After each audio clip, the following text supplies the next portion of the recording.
여러분, 하루를 살다 보면 화를 낼 일은 끝도 없이 생겨납니다. 길을 걷다가 누군가 부딪히고도 사과 한마디 없이 지나칠 때, 가족 간의 오해가 쌓여 속상할 때, 직장에서 내가 한 일이 제대로 인정받지 못할 때, 우리는 화를 참지 못하고 터뜨리고 싶을 때가 있습니다. 화가 난다는 것은 인간으로서 자연스러운 감정입니다.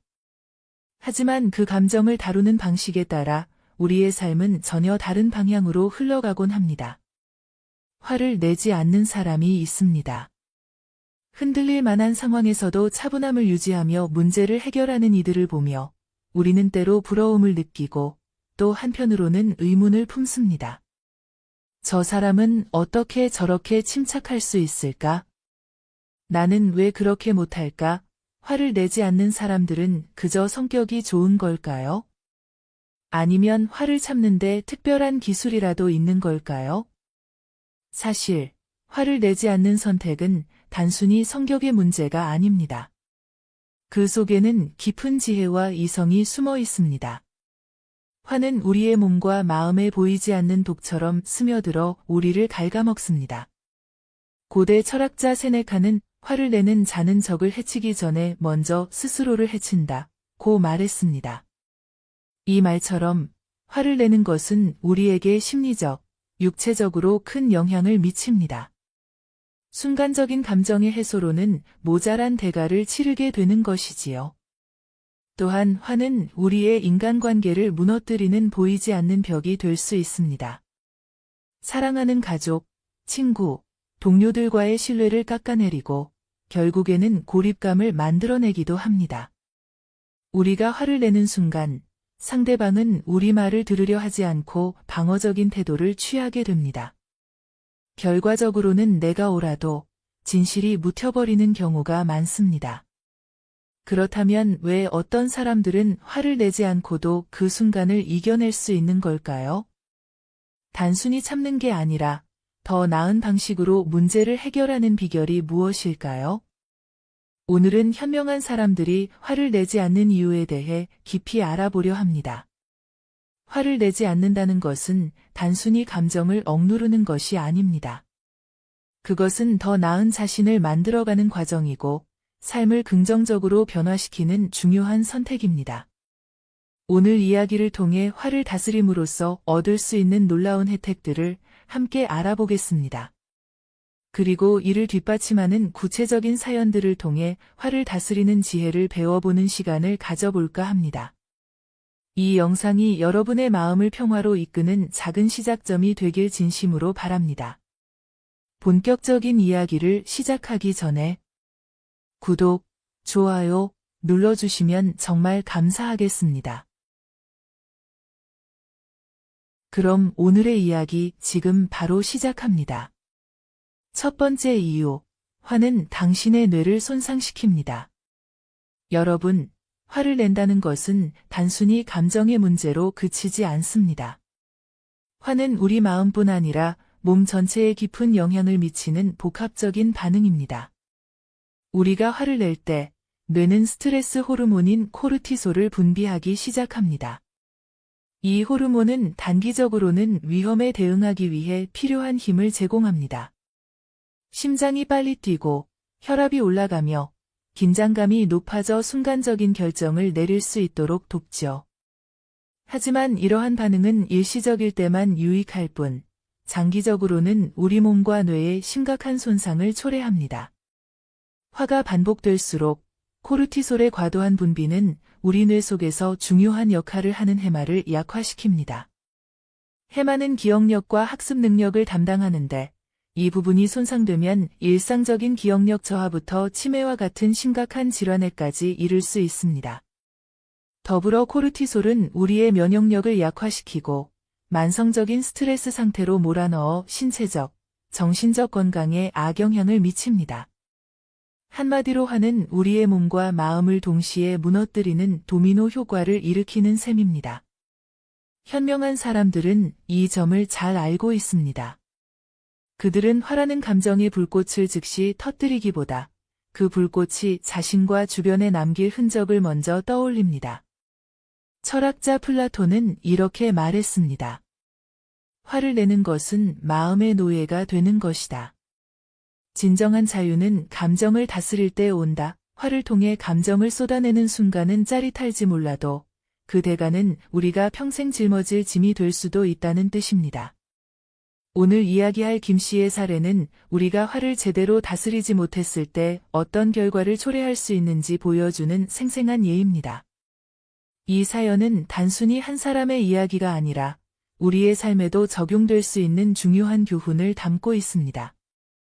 김 씨의 경험을 통해 화라는 감정이 우리 삶과 건강에 남길 수 있는 흔적을 깊이 생각해보는 시간이 되었으면 합니다. 72세 김 씨는 한때 동네에서 불같은 성격으로 유명했습니다. 그의 목소리는 어디서든 쉽게 들렸고 가족이나 친구들이 그의 화를 달래느라 고생한 날들이 부지기수였습니다. 김 씨는 젊은 시절 회사에서도 직설적이고 강한 성격으로 많은 사람들을 압도하곤 했습니다. 그러나 이런 성격이 주변 사람들에게 얼마나 큰 상처를 주는지 깨닫지 못한 채 그는 스스로를 솔직하고 정의로운 사람이라고 자부하며 살아왔습니다. 그러던 어느 날 가족들이 한자리에 모이는 명절이 찾아왔습니다. 김 씨는 오랜만에 모두가 모이는 자리를 기대하며 집안을 정리하고 음식을 준비했지만 작은 사건이 그의 분노를 폭발시켰습니다. 며느리가 준비한 떡국이 문제였습니다. 첫 숟가락을 뜬 김 씨는 얼굴을 찌푸리며 이게 무슨 떡국이야? 이렇게 짜면 누가 먹으라는 거야? 라고 소리쳤습니다. 며느리는 깜짝 놀라며 아버님, 제가 조금 실수했나 봅니다. 죄송합니다. 라고 말했지만 김 씨는 멈추지 않았습니다. 이래서야 대접을 받는 기분이 나겠어? 이런 것도 제대로 못하면서 무슨 집안일을 한다는 거야? 그의 비난은 멈출 줄 몰랐고 이를 보다 못한 아들이 아버지, 그만 좀 하세요. 모두 모인 자리에서 왜 이렇게 화를 내시는 겁니까? 라고 항의했지만 김 씨는 그 말을 무시하며 더 큰 소리로 대꾸했습니다. 결국 명절의 따뜻한 분위기는 사라지고 가족들은 불편한 표정으로 자리를 떠났습니다. 그 후로 가족들은 점점 김 씨를 피하기 시작했습니다. 명절에도 아무도 찾아오지 않았고 생일에도 전화를 받지 못하는 날이 많아졌습니다. 김 씨는 처음에는 그들이 바쁘겠거니 생각했지만 시간이 지나면서 자신이 고립되고 있다는 사실을 깨달았습니다. 더욱이 그는 기억력과 건강에서도 이상한 변화를 느끼기 시작했습니다. 자주 물건을 잃어버리거나 약속을 잊어버리는 일이 많아졌고 몸의 피로감이 쉽게 가시지 않았습니다. 결국 김 씨는 병원을 찾아가게 되었고 의사는 그에게 스트레스로 인해 코르티솔 수치가 높아져 뇌 건강에 영향을 미쳤다는 진단을 내렸습니다. 김 씨는 자신이 화를 참지 못해 얼마나 많은 것을 잃었는지 뒤늦게 깨달았습니다. 가족들과의 관계, 건강, 그리고 스스로에 대한 존중감까지도. 그는 변화하기로 결심했습니다.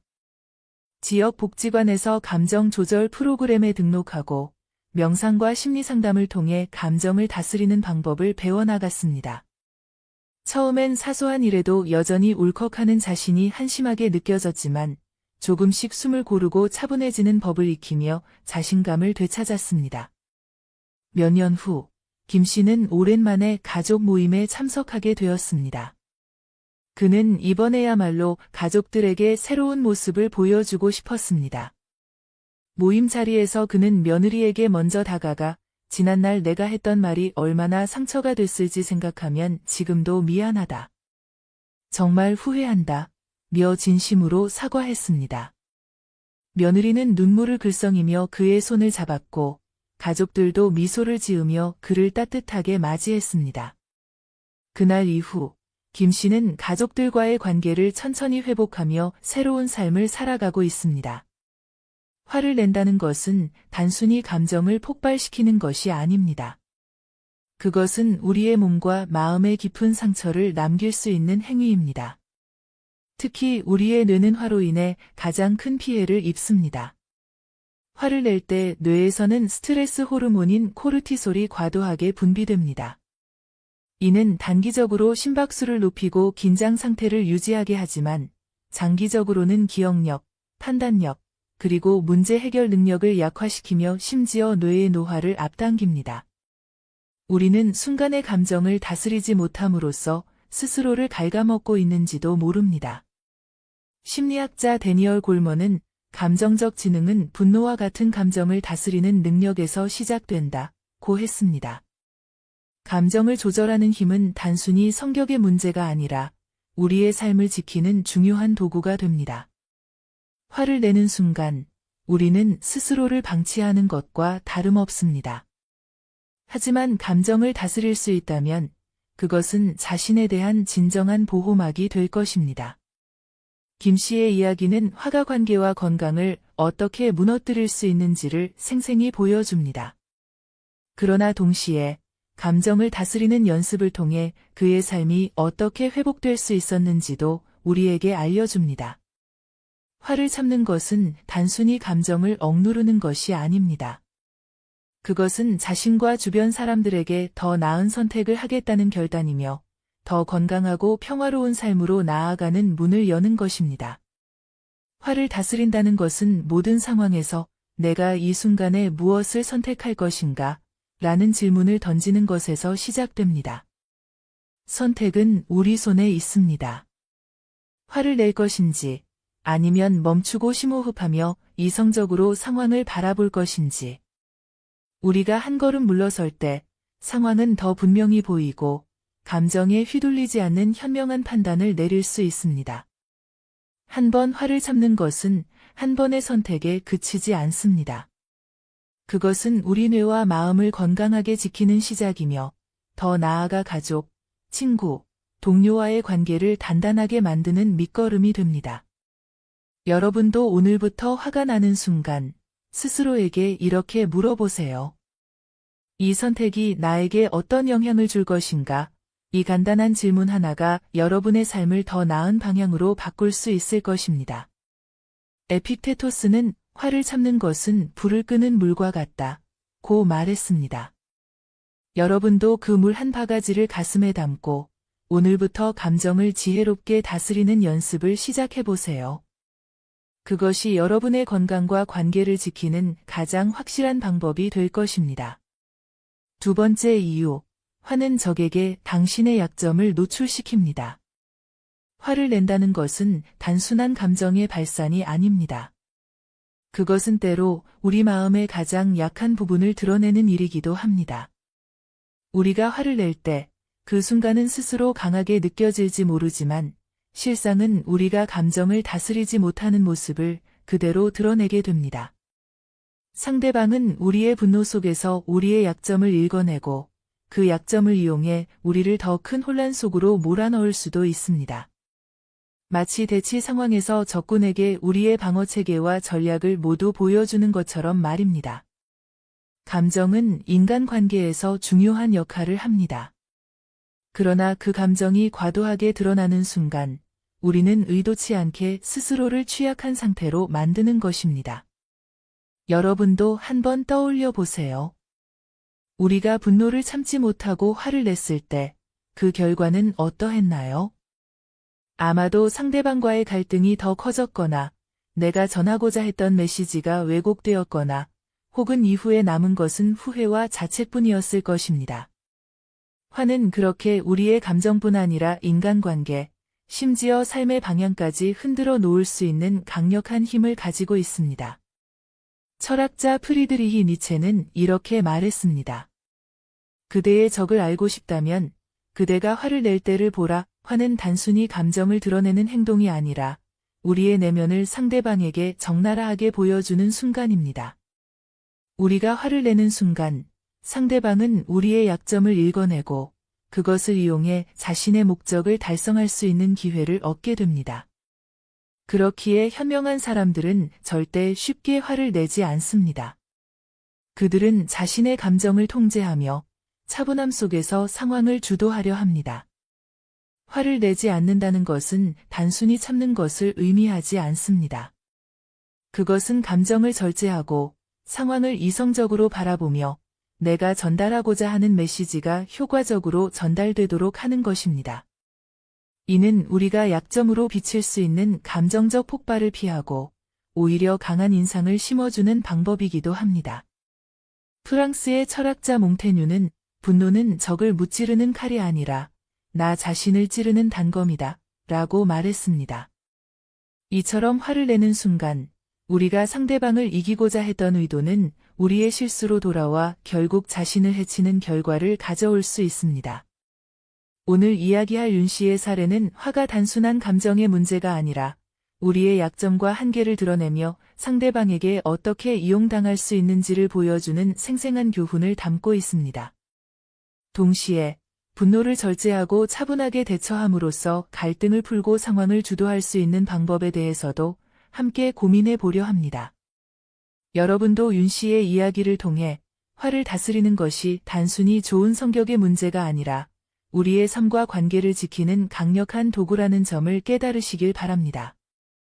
65세 윤 씨는 은퇴 후 동네 상가의 관리소장으로 일하며 새로운 인생을 살고 있었습니다. 그는 성실함과 친절함으로 세입자들의 신뢰를 얻었고 상인들 사이에서는 든든한 존재로 불렸습니다. 하지만 상가 관리라는 일은 예민한 문제를 자주 다뤄야 했습니다.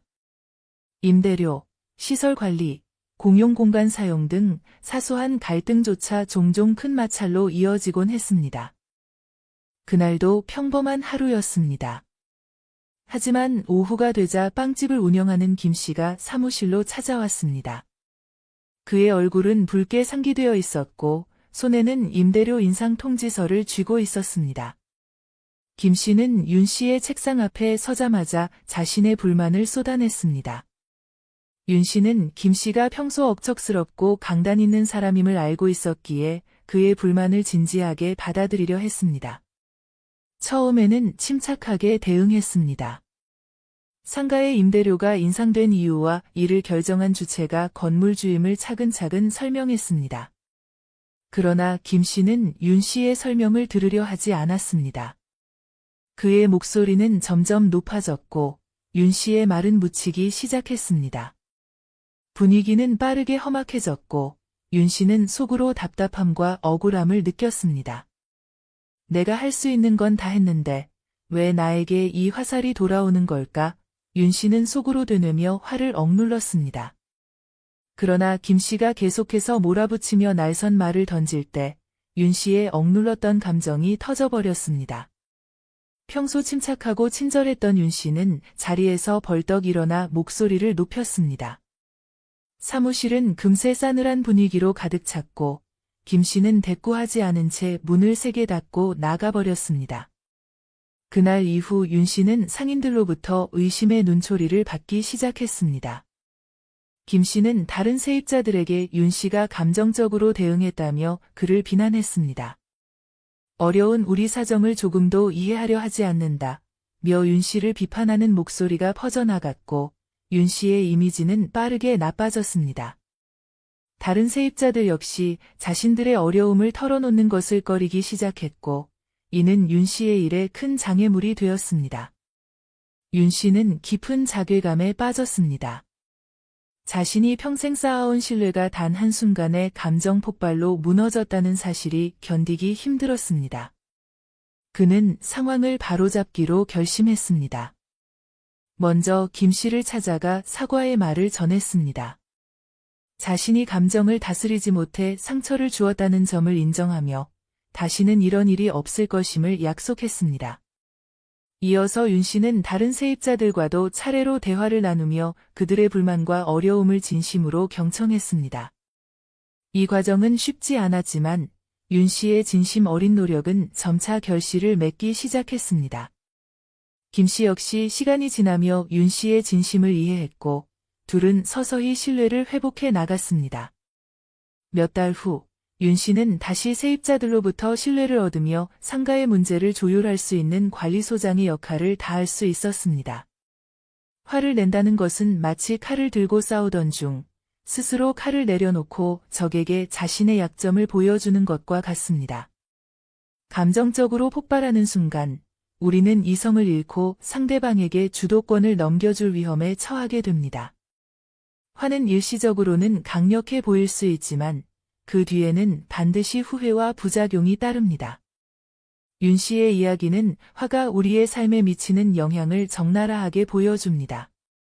단 한순간의 감정 폭발이 신뢰를 무너뜨리고 오랜 시간 쌓아온 관계를 위태롭게 할 수 있다는 점에서 화는 결코 가벼운 문제가 아닙니다.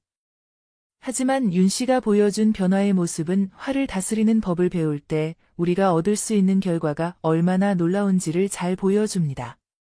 그는 스스로의 부족함을 인정하고 이를 극복하기 위해 노력함으로써 다시 신뢰를 회복하고 삶의 평화를 되찾을 수 있었습니다. 링컨 대통령은 적을 이기는 가장 좋은 방법은 그를 친구로 만드는 것이다 라고 했습니다. 이 말은 단순히 화를 참으라는 차원을 넘어 감정을 다스리며 상대방을 이해하고 관계를 개선할 수 있는 지혜를 담고 있습니다. 화를 내지 않는다는 것은 그저 감정을 억누르는 것이 아닙니다.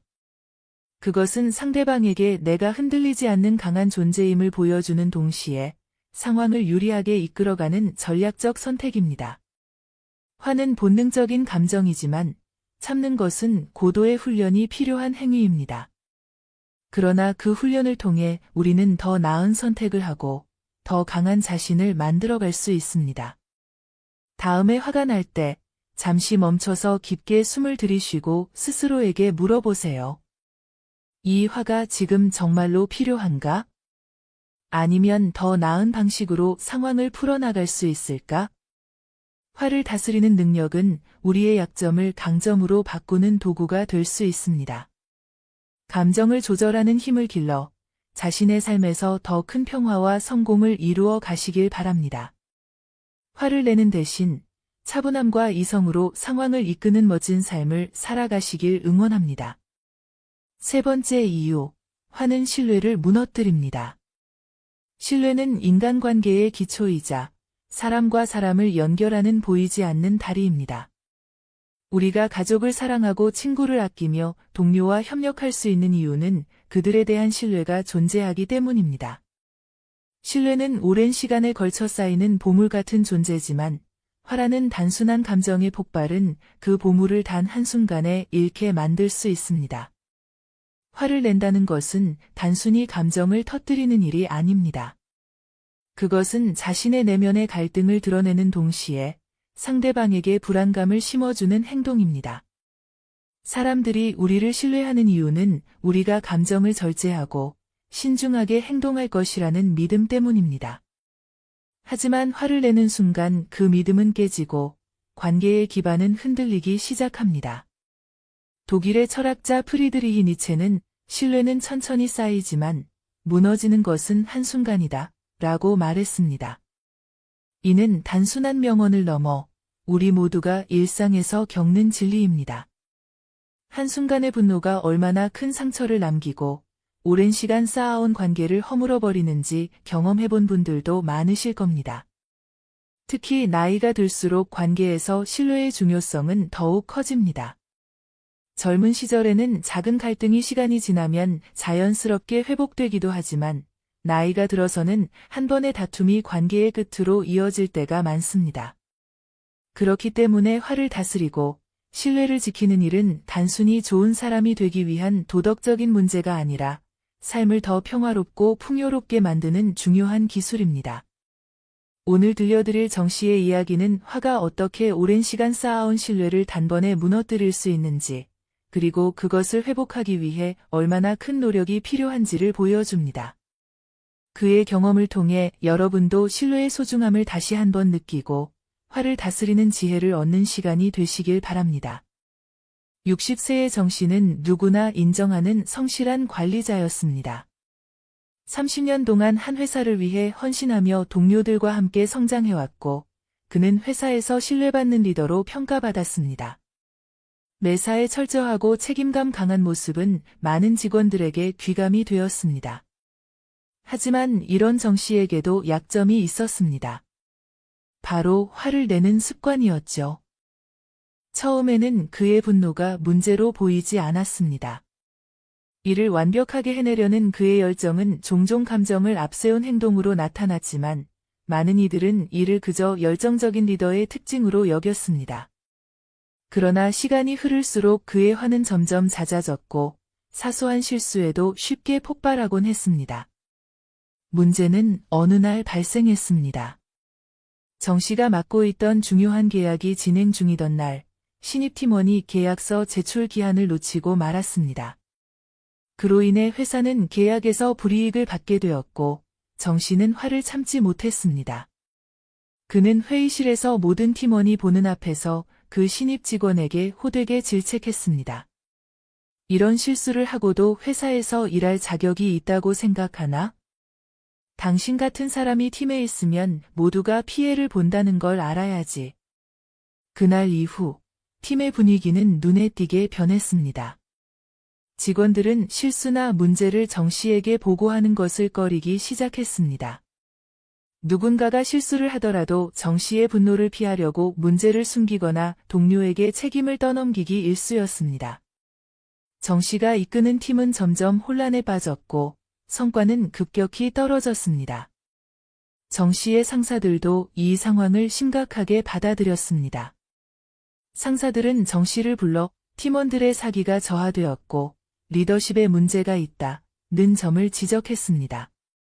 결국 회사는 그에게 팀장 자리에서 물러나 줄 것을 요청했습니다.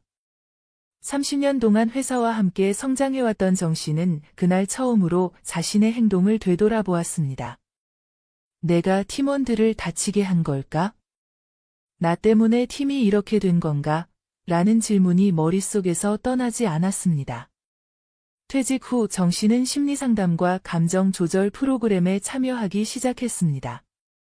그는 자신의 화를 다스리는 법을 배우는 데 집중하며 과거를 반성했습니다.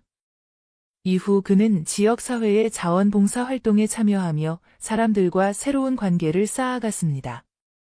과거처럼 화를 내지 않고도 대화를 통해 문제를 해결하는 법을 터득했습니다.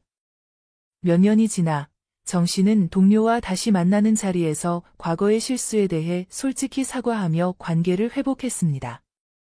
그는 이제 화를 절제하며 사람들의 신뢰를 되찾는 법을 알게 되었고 더 나은 자신으로 성장할 수 있었습니다. 정 씨의 이야기는 한순간의 화가 관계와 신뢰를 얼마나 무너뜨릴 수 있는지를 보여줍니다. 그러나 동시에 그것을 회복하기 위해 노력할 용기와 지혜가 얼마나 중요한지도 일깨워줍니다. 화는 관계에서 가장 치명적인 독이 될 수 있습니다. 단 한 번의 분노가 수십 년에 걸쳐 쌓아온 신뢰를 한순간에 무너뜨릴 수 있다는 사실을 정 씨의 이야기를 통해 우리는 분명히 알 수 있습니다. 신뢰는 마치 손으로 빚어 만든 도자기와 같습니다. 그것을 만드는 데는 긴 시간과 많은 정성이 필요하지만 한순간의 부주의로 산산조각 날 수 있습니다.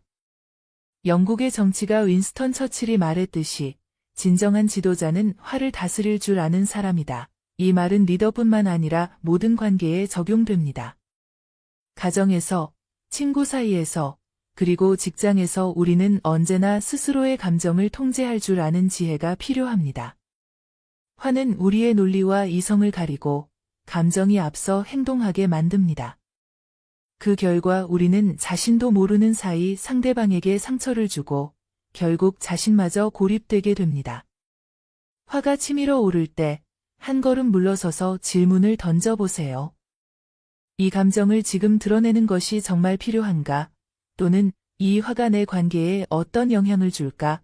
라는 생각을 통해 한 번 더 숨을 고르고 상황을 바라보세요. 화를 참는 것이 결코 쉬운 일은 아니지만 신뢰를 잃지 않기 위해서는 반드시 필요한 과정입니다. 특히 화를 낸다는 것은 종종 상대방에게 불신의 메시지를 보냅니다. 상대방은 나의 분노를 보고 자신이 받아들여지지 않았다는 느낌을 받게 됩니다. 하지만 우리가 감정을 절제하고 차분히 대화로 접근할 때 상대방은 우리를 이해하려는 노력을 신뢰하게 됩니다. 이는 관계의 깊이를 더하고 더욱 단단한 유대를 만들어줍니다. 철학자 루소는 신뢰는 자유와 같다. 한 번 잃으면 다시 찾는 데는 2배의 노력이 필요하다고 했습니다. 여러분도 오늘부터 자신의 화를 다스리고 신뢰를 지키는 연습을 시작해 보세요. 신뢰는 우리의 삶에서 가장 소중한 자산이며 이를 유지하려는 노력은 우리의 관계와 삶을 더 풍요롭게 만들어줄 것입니다. 결국 화를 다스리는 것은 자신을 지키고 더 나아가 상대방과의 관계를 보호하는 가장 현명한 방법입니다. 신뢰라는 관계의 기둥을 더욱 단단히 세우기 위해 한 번 더 심호흡하고 차분히 문제를 바라보는 여유를 가져보세요. 그 작은 선택이 여러분의 삶을 얼마나 크게 변화시킬지 모릅니다. 네 번째 이유, 화를 내면 논리적으로 오라도 지게 됩니다. 화를 낸다는 것은 감정을 솔직히 드러내는 일처럼 보이지만 사실 그 순간 우리는 우리의 가장 큰 약점 중 하나를 내보이는 것입니다. 논쟁에서 화를 낸다는 것은 마치 체스에서 자신의 킹을 일부러 드러내는 행위와 같습니다. 상대방은 우리의 분노를 보며 논리 대신 감정으로 대립할 기회를 잡고 그 결과 우리는 논리적으로 아무리 옳아도 논쟁에서 밀릴 수밖에 없게 됩니다. 화를 내는 순간 우리의 이성은 잠시 자리를 비우고 감정의 폭풍이 모든 것을 집어삼키게 되는 것이죠. 미국의 발명가이자 정치가였던 벤자민 프랭클린은 이렇게 말했습니다. 차분함은 논쟁에서 승리하는 가장 강력한 무기다. 그의 말은 논쟁의 기술을 넘어서 인간 관계의 본질을 꿰뚫고 있습니다. 차분함은 단순히 화를 참는 것을 의미하지 않습니다. 그것은 이성을 유지하며 감정의 소용돌이 속에서도 자신의 목소리를 정확히 전달할 수 있는 능력을 뜻합니다. 하지만 이 차분함을 유지하기란 결코 쉬운 일이 아닙니다. 화를 내는 순간 우리의 말은 설득력이 사라지고 그 자리를 공격과 방어만이 채웁니다.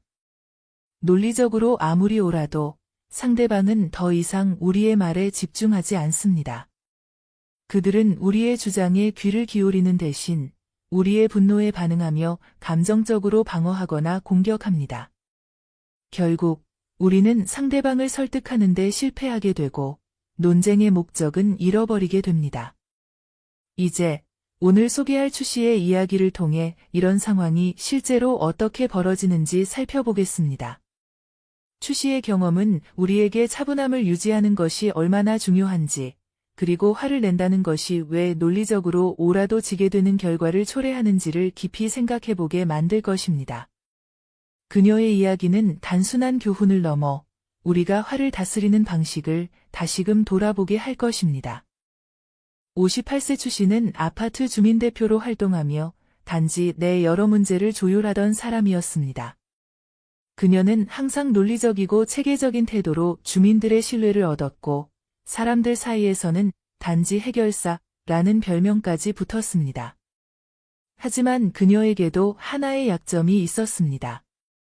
바로 자신의 의견이 반대에 부딪힐 때 감정을 억제하지 못하고 화를 내는 습관이었습니다. 평소에는 온화해 보였지만 의견 충돌이 생기면 금세 목소리가 높아지곤 했습니다. 어느 날 주민회의에서 주차 문제를 논의하는 자리가 마련되었습니다. 최근 단지 내 주차 공간 부족이 심각한 문제가 되었고 주민들은 이를 해결하기 위해 다양한 대안을 제시했습니다. 추 씨는 주민들의 의견을 모아 효율적인 해결책을 준비해왔습니다. 그녀는 주민들에게 공정하게 재배치하고 공유 공간을 늘리면 문제를 해결할 수 있다며 논리적으로 설명했습니다. 그녀의 의견은 처음에는 주민들의 공감을 얻는 듯 보였습니다. 하지만 회의 도중 한 주민이 손을 들고 반대 의견을 내놓았습니다. 그는 시간대별로 주차 공간을 나누는 방안을 제안하며 이 방식이 더 효율적이고 혼란을 줄일 수 있다고 주장했습니다. 그 순간 추 씨는 그의 말이 끝나기도 전에 불쾌한 기색을 드러냈습니다. 자신의 의견이 도전받는 상황에 감정이 올라오기 시작했고 그녀는 차분함을 잃고 말았습니다. 목소리를 높이며 그게 과연 현실적으로 가능하다고 보십니까? 오히려 더 큰 혼란을 초래할 겁니다. 라고 날카롭게 반박했습니다. 회의장은 순식간에 어색한 분위기로 변했습니다. 주민들은 눈치를 보며 고개를 숙이거나 다른 곳을 쳐다보았습니다. 반면 의견을 제시했던 주민은 추 씨의 감정적 반응에 휘둘리지 않고 차분히 자신의 의견을 이어갔습니다. 그는 이 방식이 조금 불편할 수 있지만 장기적으로는 더 많은 주민들에게 이익이 될 것이라고 조리 있게 설명했습니다. 그의 침착한 태도와 논리가 주민들의 마음을 움직였고 결국 다수의 주민들이 그의 의견을 선택했습니다. 추 씨의 제안은 논리적으로 더 나은 방안이었지만 그녀의 감정적 대응은 오히려 설득력을 잃게 만들었습니다. 회의가 끝난 뒤 추 씨는 혼자 회의장을 정리하며 자신이 보였던 태도를 떠올렸습니다. 내가 조금만 더 차분했더라면 상황이 달라졌을 텐데 그녀는 깊은 후회에 빠졌습니다. 설득력 있는 제안을 준비했음에도 불구하고 감정을 절제하지 못한 탓에 자신의 의견이 외면받았다는 사실이 그녀를 괴롭게 했습니다. 그날 이후 추 씨는 스스로를 변화시키기로 결심했습니다. 그녀는 감정을 다스리고 설득력을 높이기 위해 지역 도서관에서 대화와 설득의 기술이라는 강의를 듣기 시작했습니다. 강의에서는 논리적인 대화 방식뿐만 아니라 대화 중 자신의 감정을 다스리는 방법도 배울 수 있었습니다. 추 씨는 거울 앞에서 자신의 의견을 차분히 전달하는 연습을 했고 반대 의견을 들었을 때도 화를 내지 않고 경청하는 훈련을 반복했습니다. 몇 달 뒤 다시 주차 문제를 논의하는 주민회의가 열렸습니다. 추 씨는 이번에는 이전과는 완전히 달라진 모습으로 회의에 참석했습니다. 그녀는 자신의 의견을 조리 있게 설명하며 반대 의견에도 귀 기울였습니다. 반대 의견이 나왔을 때도 맞습니다. 그런 점도 중요하군요. 하지만 이런 방식으로 접근하면 더 나은 결과를 얻을 수 있을 것 같습니다. 라며 유연하게 대응했습니다. 주민들은 그녀의 논리뿐만 아니라 변화된 태도에도 감명을 받았습니다. 결국 그녀의 제안은 이번 회의에서 만장일치로 채택되었습니다. 추 씨는 이번 경험을 통해 깨달았습니다. 감정을 절제하고 차분함을 유지하는 것이야말로 사람들을 설득하는 가장 강력한 도구라는 것을 말입니다. 그녀는 이제 단지 내에서 더욱 신뢰받는 주민대표로 자리 잡았습니다. 화는 순간적으로는 우리를 강하게 만들어주는 것처럼 보일 수 있습니다. 하지만 실상은 그 반대입니다. 감정적으로 대응하는 순간 우리의 논리는 그 힘을 잃고 설득력은 희미해집니다. 화는 우리의 메시지를 덮어버리고 상대방에게는 감정적 공격으로만 기억되게 만듭니다. 추 씨의 이야기는 이를 명확히 보여줍니다. 그녀의 논리는 뛰어났지만 감정을 절제하지 못한 순간 그녀의 의견은 설득력을 잃고 말았습니다. 차분함은 논쟁에서 가장 강력한 방패이자 창입니다. 미국의 발명가 벤자민 프랭클린은 차분함은 논쟁에서 승리하는 가장 강력한 무기다 라고 했습니다. 이 말은 단지 논쟁에서 이기는 방법을 가르치는 것을 넘어 더 나은 관계를 유지하고 깊은 신뢰를 쌓는 방법을 알려줍니다. 논쟁은 단순히 옳고 그름을 따지는 자리가 아니라 서로의 관점을 이해하고 조율하는 과정이기 때문입니다. 화를 참는다는 것은 단순히 참고 억누르는 것을 뜻하지 않습니다.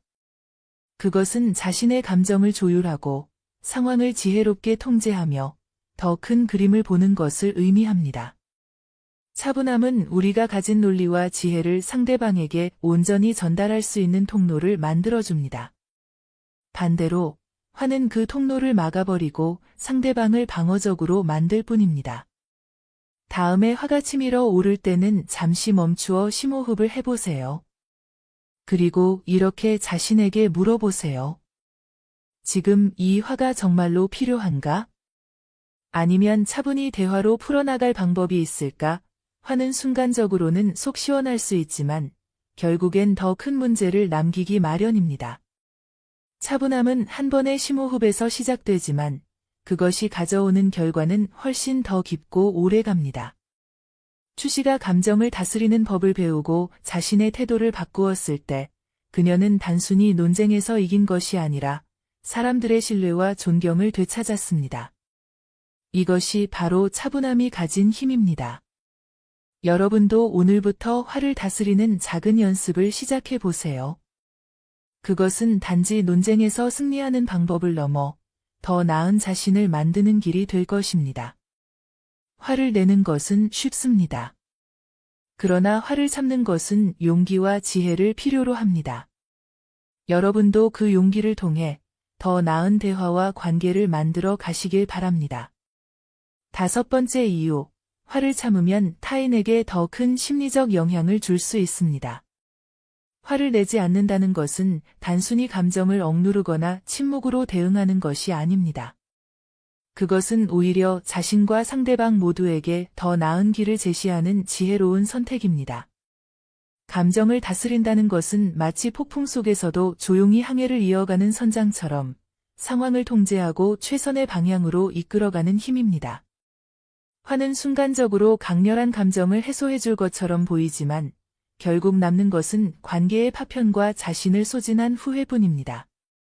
반면 차분한 태도는 물처럼 부드럽고 잔잔하지만 시간이 지나면 가장 단단한 바위조차도 깎아낼 수 있는 강력함을 지닙니다. 로마 철학자 세네카는 이렇게 말했습니다. 화를 내는 자는 자신의 영혼을 태우고 그 불로 타인을 태우려 한다. 이 말처럼 화는 우리 내면뿐만 아니라 상대방의 마음에도 깊은 상처를 남깁니다.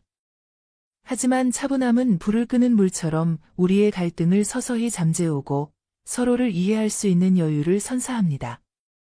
차분함은 침묵이 아니라 더 나은 대화를 위한 공간을 만드는 과정이며 그 안에서 관계는 더 깊어지고 단단해질 수 있습니다. 우리는 흔히 화가 날 때 감정을 드러내야만 내 목소리가 전달된다고 생각하지만 이는 오해입니다.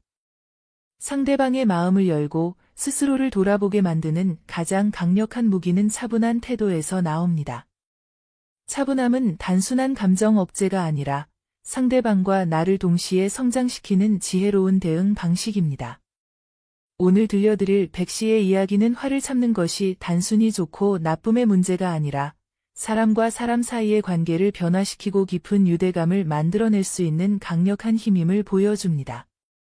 그의 경험은 차분함이라는 덕목이 어떻게 우리의 삶을 더 평화롭고 아름답게 만들 수 있는지, 그리고 그것이 왜 필요한지에 대해 생각해 볼 기회를 제공합니다.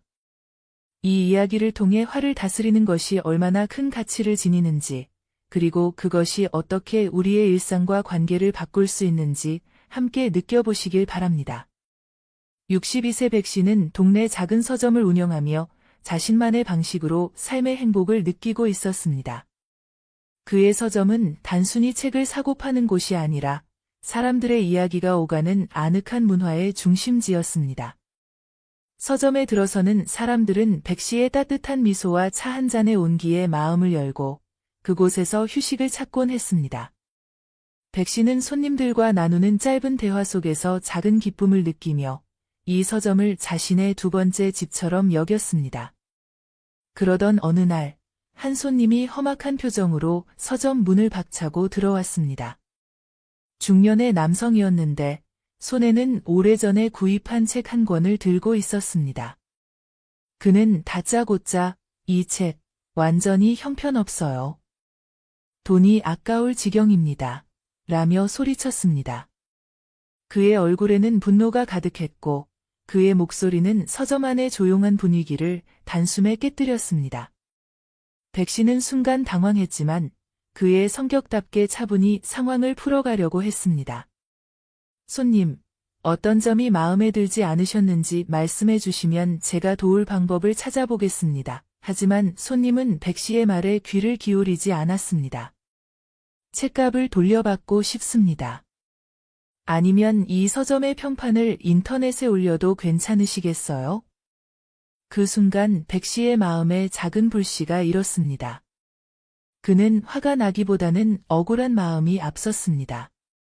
서점의 정책은 분명했습니다. 구매 후 일정 기간이 지나면 환불은 불가능하다는 규정이 있었고, 이는 손님들도 동의한 사항이었습니다. 하지만 백씨는 무엇보다도 서점 안의 평화로운 분위기를 유지하는 것이 더 중요하다고 생각했습니다. 화를 내거나 목소리를 높이는 것은 상황을 더 악화시킬 뿐이라는 것을 알고 있었습니다.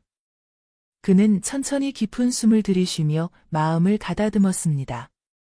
그리고 부드럽게, 그러나 단호하게 말했습니다. 손님, 제가 그 책이 마음에 들지 않으셨다니 정말 안타깝습니다. 하지만 환불 정책은 정해져 있는 사항입니다. 제가 대신 다른 방법으로 도와드릴 수 있을까요? 손님은 백 씨의 차분한 태도에 순간적으로 당황한 듯 보였습니다. 그러나 여전히 분노를 억누르지 못한 채 소리를 높였습니다. 그게 중요한 게 아니잖아요. 나는 환불을 원한다고요. 하지만 백 씨는 흔들리지 않았습니다. 그는 손님의 말을 끝까지 들어주고 다시 한번 서점의 정책과 자신의 입장을 설명하며 끝까지 침착함을 유지했습니다. 결국 손님은 더 이상 화를 내지 못하고 마치 자신도 지쳤다는 듯 고개를 떨구었습니다. 알겠어요. 내가 좀 과했나 봅니다. 미안합니다. 손님은 그렇게 서점을 나섰지만 그의 표정은 어딘가 복잡해 보였습니다. 며칠 후, 백 씨는 서점에 다시 나타난 손님을 보고 깜짝 놀랐습니다. 이번에는 완전히 다른 모습이었습니다. 그는 환한 미소를 지으며 백 씨에게 다가와 진심 어린 사과를 전했습니다. 그날 제가 너무 과했습니다. 정말 미안합니다. 그런데도 끝까지 친절하게 대해주셔서 제가 더 부끄럽더군요. 그는 그날 새로운 책을 구입하며 백 씨에게 고맙다는 말을 여러 번 했습니다.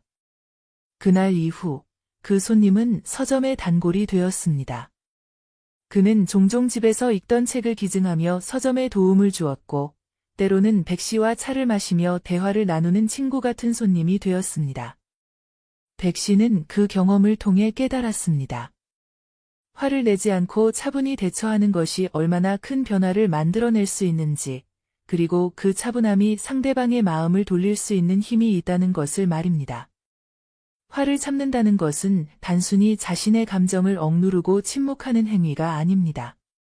그것은 상대방의 마음에 스스로를 돌아볼 수 있는 기회를 주고 관계를 회복할 수 있는 다리를 놓는 행동입니다. 백 씨의 이야기는 화를 참는 선택이 얼마나 큰 심리적 영향을 줄 수 있는지, 그리고 그것이 사람들 간의 유대를 얼마나 강하게 만드는지를 잘 보여줍니다. 고대 철학자 에픽테토스는 화를 내는 것은 불에 기름을 붓는 것이고 차분함은 불을 끄는 물과 같다고 말했습니다. 이 말은 단순히 갈등을 피하라는 조언이 아닙니다. 화를 낸다는 것은 상대방을 변화시키기는커녕 오히려 더 큰 반발과 상처를 남기기 쉽다는 것을 의미합니다. 하지만 차분함은 불같은 갈등을 진정시키고 상대방으로 하여금 자신의 행동을 돌아보게 만드는 가장 강력한 도구입니다. 백 씨가 손님을 대했던 차분한 태도는 단순히 서점의 평화를 지키기 위한 선택이 아니었습니다. 그것은 상대방의 화를 받아내면서도 자신의 존엄과 원칙을 지키는 행동이었고, 결국 그 손님이 자신의 잘못을 깨닫게 만든 계기가 되었습니다. 화를 내며 상대를 몰아세웠다면 그 손님은 자신의 잘못을 인정하기는커녕 더 큰 분노로 맞섰을지도 모릅니다. 심리학에서는 거울 효과라는 이론이 있습니다. 이는 상대방이 보여주는 태도가 우리의 행동에 큰 영향을 미친다는 원리를 말합니다. 누군가가 화를 내면 우리는 방어적으로 되거나 감정적으로 맞서게 됩니다. 하지만 누군가가 차분하게 우리를 대한다면 우리의 마음도 점차 그 차분함에 맞추어지게 됩니다. 백 씨가 보여준 차분함은 바로 이 거울 효과의 대표적인 사례였습니다. 화를 참는다는 것은 순간적으로는 어려운 선택일 수 있습니다. 하지만 그 순간의 참음이 관계를 변화시키고 더 깊은 신뢰를 만드는 밑거름이 됩니다. 링컨 대통령은 적을 이기는 가장 좋은 방법은 그를 친구로 만드는 것이다 라고 말했습니다. 화를 참는다는 것은 적을 친구로 만드는 첫걸음이며 관계를 더 나은 방향으로 이끄는 가장 현명한 선택입니다. 여러분도 다음에 화가 치밀어 오를 때 잠시 멈추어 자신에게 물어보세요. 이 화를 참는 것이 상황을 더 나아지게 할 수 있을까? 그리고 차분히 심호흡을 하며 상대방을 대하세요. 그것이 여러분의 삶에서 더 많은 평화와 깊은 관계를 만들어줄 것입니다. 화를 다스리는 것이야말로 우리의 감정을 지키고 주변 사람들과의 관계를 더욱 풍성하게 만드는 지혜로운 선택임을 잊지 마세요. 오늘 이야기한 5가지 이유는 화를 내지 않는 것이 단순히 좋은 성격이나 예의 바른 태도의 문제가 아님을 잘 보여줍니다. 그것은 우리의 건강, 관계, 그리고 삶의 질을 좌우하는 중요한 요소입니다. 화를 내지 않는 것은 나를 지키는 첫걸음이며 더 나아가 주변 사람들과의 관계를 건강하게 유지하고 삶을 풍요롭게 만드는 지혜로운 선택입니다. 생각해보면 화는 우리 삶의 불청객과도 같습니다. 화는 순간적으로 우리의 감정을 폭발시키지만 그 불꽃이 꺼진 뒤에는 후회와 상처만 남깁니다. 우리는 종종 그때 조금만 참았더라면 좋았을 텐데 라는 생각을 하곤 하지요. 이런 후회를 반복하지 않기 위해 차분히 마음을 다스리는 연습을 시작해야 합니다. 화를 낸다는 것은 그 순간의 감정에 굴복하는 것이지만 화를 참는다는 것은 내 삶의 주도권을 나 스스로 쥐고 있다는 의미입니다. 미국의 사상가 랄프 월도 에머슨은 이렇게 말했습니다. 진정한 위대함은 감정을 제어하는 데 있다. 감정을 제어한다는 것은 단순히 화를 억누르는 것이 아니라 그 에너지를 더 나은 방향으로 돌려 삶을 긍정적으로 변화시키는 것입니다. 화를 다스릴 때 우리는 스스로의 삶에 더 깊은 평화와 안정감을 불어넣을 수 있습니다. 여러분도 오늘부터 작은 실천을 시작해 보세요. 화가 날 때 깊게 숨을 들이마시고 잠시 멈춰 보세요. 그리고 스스로에게 물어보세요. 이 화가 정말 필요한가? 내가 원하는 결과를 가져다 줄까? 그 짧은 순간이 여러분의 선택을 바꾸고 삶의 방향을 바꾸는 계기가 될 것입니다. 화를 내지 않고 차분하게 살아가는 것은 마치 바람이 강하게 불어도 흔들리지 않는 깊은 뿌리를 가진 나무와도 같습니다. 주변에서 어떤 일이 일어나더라도 여러분의 내면은 평온함을 유지할 수 있습니다. 인도의 사상가 마하트마 간디는 감정의 노예가 되는 것을 거부하라. 평화는 그 노예 상태에서 벗어나는 데서 온다. 고 말했습니다. 그렇습니다. 화를 내지 않는 삶은 단순히 참는 삶이 아니라 진정으로 평화를 선택하는 삶입니다. 여러분도 오늘부터 작은 변화를 시작해 보세요. 화가 아닌 평화를 선택할 때 그것이 여러분의 건강을 지키고 관계를 회복하며 인생의 질을 높이는 가장 중요한 열쇠가 될 것입니다. 항상 여러분의 평화를 지키며 현명한 선택을 하시길 진심으로 바랍니다. 오늘 함께 해주셔서 정말 감사합니다. 구독과 좋아요, 알림 설정도 꼭 부탁드리며 다음에 또 유익한 주제로 찾아뵙겠습니다. 소중한 구독자 여러분들의 찬란하게 빛나는 인생 2막을 진심으로 응원합니다.